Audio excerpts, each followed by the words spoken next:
Bonjour mademoiselle, aujourd'hui on va faire une vidéo qui nous démontre quelques exemples de questions qui peuvent venir pour l'examen final. Alors vous connaissez que l'examen sera quelques questions de choisir et choisir seulement. Alors il n'y a pas de commentaires, il n'y a pas d'autre type de questions. Alors numéro 1, c'est sur unité 1. On sait que unité 1 c'est divisé en 4 leçons. Les deux premières leçons, ce sont sur la lumière. Et la troisième leçon, c'est sur le magnétisme, sur l'aimant. La quatrième, c'est sur la relation entre le magnétisme et l'électricité. Et vous vous rappelez quand on a dit que si j'ai du magnétisme, je peux produire de l'électricité. Et si j'ai de l'électricité, je peux produire du magnétisme. Ça veut dire si j'ai un aimant, je peux avoir de l'électricité. Et si j'ai de l'électricité qui se trouve dans la pile électrique, je peux faire un aimant. Alors, commençons par numéro 1. L'aimant naturel est une roche noire. C'était découvert dans une place appelée Magnésie par les anciens Grecs.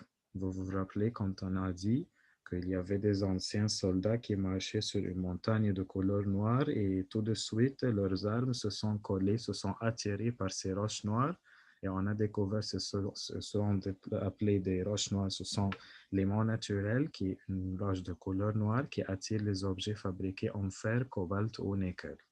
Alors, les mots artificiels. Le mot artificiel, ça veut dire qu'on a fait. C'est pas créé par Dieu, non, c'est l'homme qui l'a fabriqué en plusieurs formes. Alors, les mots artificiels peuvent avoir une forme de barre, aiguille et fer à cheval. Alors, quand j'ai les trois corrects, je vais choisir tout ce qui suit. Ça veut dire les trois choix.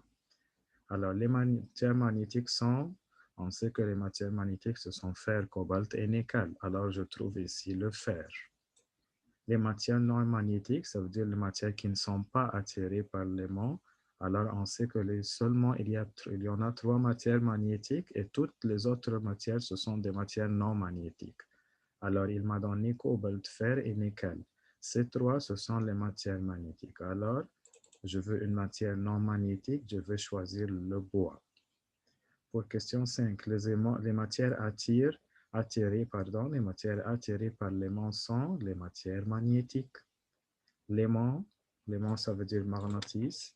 Il a combien de pôles? L'aimant a deux pôles. Deux, le mot pôle, ça veut dire côté, nahiyati.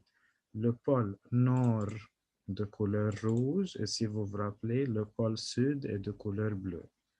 Alors, la loi d'attraction et de répulsion nous dit que les pôles semblables se repoussent et les pôles différents s'attirent. Alors, les pôles semblables, ça veut dire nord et nord, sud et sud, alors ils vont se repousser. Alors, numéro 8, l'aimant peut nous indiquer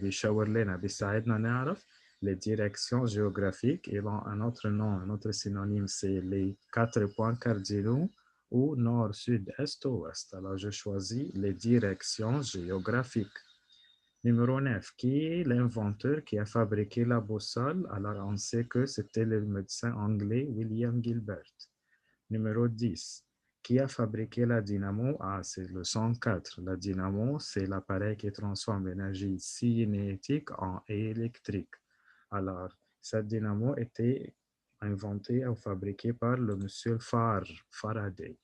Alors, la boussole se compose d'un petit aimant léger en forme d'une aiguille qui tourne librement. Alors, la boussole se compose d'un aimant en forme d'une aiguille. Vous vous rappelez la chanson? Alors, 12 et 13, ce sont très importants et ce sont les parties les plus importantes pour le 104. La première, c'est quand on bouge un aimant dans une bobine, il se produit quoi? Alors, si j'ai un aimant et je vais l'utiliser, alors il va me donner l'électricité. عندي مغناطيس حركته هيطلع كهرباء. Alors, il se produit un courant électrique qui va allumer la lampe. دي قصة اختراعي, c'est le principe, c'est l'idée de quoi? De dynamo. Alors, c'est important. Si je bouge un aimant, أقدر أطلع كهرباء, courant électrique qui peut allumer la lampe. Et ça, c'est l'invention, c'est l'appareil de la dynamo. Alors, contrairement pour numéro 13, c'est le contraire. لو المرة دي بقى أنا عندي كهرباء. Si le courant électrique passe dans une bobine qui entoure une barre en fer doux, فاكرين barre en fer doux اللي هي كلوب نص جنيه. la barre حتة الحديد دي هتتحول تبقى إيه؟ هتبقى électroaimant ou aimant temporaire. Elle va se transformer en aimant temporaire. Alors, et cet aimant, elle va attirer quoi? Va attirer les épingles en fer, voilà, plastique, au bois, au craie. Alors, il va attirer les épingles en fer, car le fer, c'est une matière magnétique. Alors, 14 et 15. L'électroaimant, ça vient de son nom. Électro, ça veut dire électrique. Aimant, ça veut dire magnétisme, magnétique.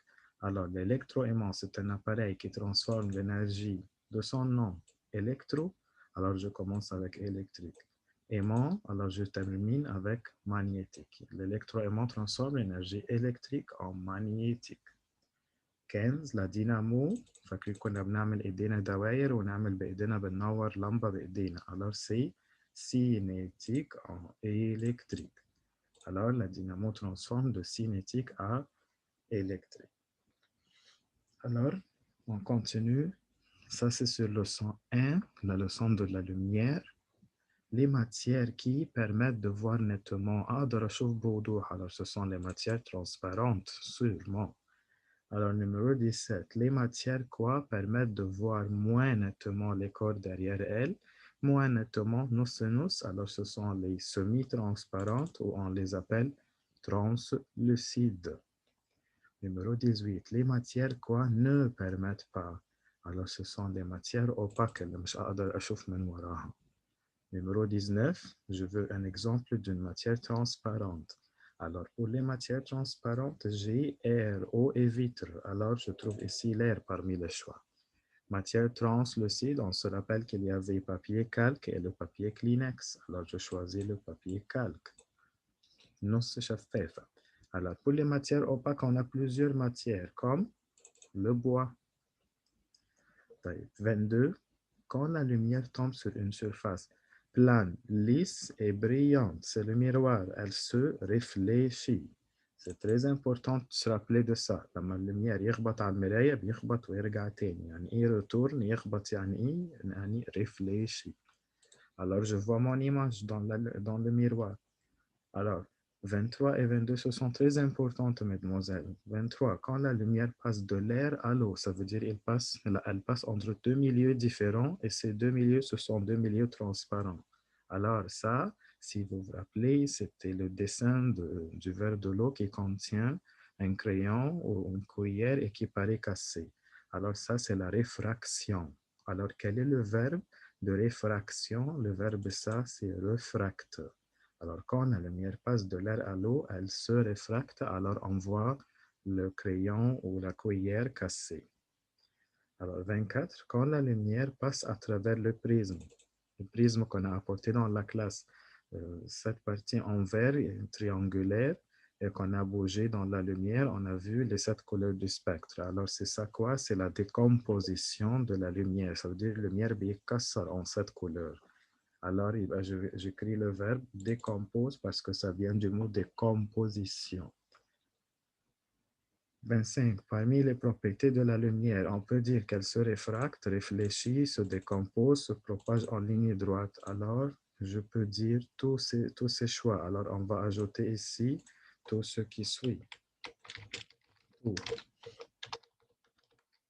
Tout ce qui suit, et ça sera la réponse correcte parce que si on se rappelle, c'était qu'il y avait 4 propriétés. Numéro 1, la lumière se propage en ligne droite. Alors, se propage en ligne droite. Numéro 2, la réflexion régulière de la lumière. Ici, c'est réfléchi. Ça vient du mot réflexion. Numéro 3, c'était la réfraction de la lumière. Ici, c'est représenté par le verbe réfracte. Réfracte égale réfraction. Et finalement, la décomposition de la lumière, ici, ça vient du mot décompose, se décompose. Ça veut dire se casse en 7 couleurs du spectre. Alors, j'ai les 4 propriétés ici, alors je choisis tout ce qui suit. كل ما سبق. Alors, l'image formée à travers les petites ouvertures, vous rappelez de l'expérience qu'on a apporté une boîte et on a enlevé une partie, on a mis un papier de Kleenex, papier calque au Kleenex, on a fait une petite ouverture et on a mis une bougie, on a regardé de l'autre côté, alors on a vu la bougie plus petite et renversée, مقلوبة وصغيرة. Alors c'est plus petite et renversée. Alors, après la pluie, il y avait beaucoup de pluie les jours passés. Alors, on voit quoi? On voit l'arc-en-ciel. Pourquoi? Parce que c'est la propriété de la décomposition de la lumière. Parce que durant l'arc-en-ciel, il y a des gouttes de pluie et la goutte de pluie est comme le prisme. Alors, elle décompose la lumière du soleil en 7 couleurs du spectre ou 7 couleurs de l'arc-en-ciel. La 5e couleur du spectre est, alors on dit rouge, orange, jaune, vert, bleu, indigo, violet. Alors rouge, orange, jaune, vert, bleu. Alors c'est la couleur bleue. C'est la propriété de la décomposition, numéro 27. Et 28, c'est jaune.